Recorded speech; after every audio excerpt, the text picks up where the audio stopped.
Elie Wiesel, from the Holocaust survivor of blessed memory. He writes a semi-autobiography called Night about the Shoah, the Holocaust. It's heavy, but he writes about his experience there.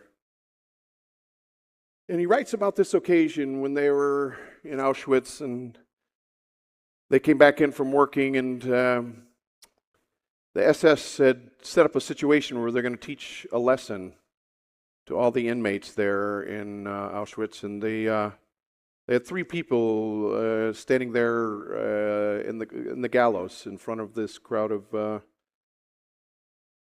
inmates in Auschwitz. And I will tell the story in a gentle story. I'll tell it more gentle than he tells it, but I don't want to miss the mark of it. But as the Jewish workers came back in, they lined them all up in front of these gallows, and they pronounced the judgment upon these three that were to be hanged. And two were men, and one was a boy.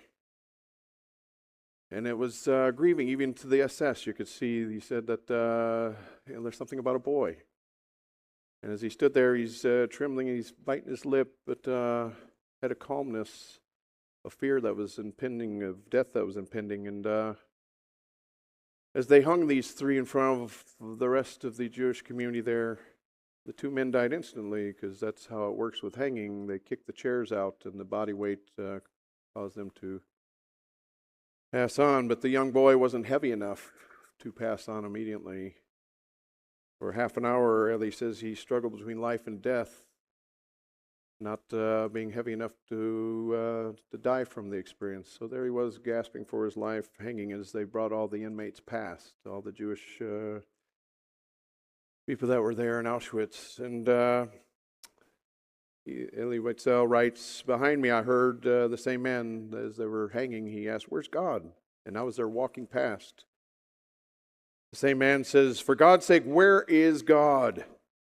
And Elie writes, 'And from within me I heard a voice answer, where is he? This is where, hanging from the gallows.'"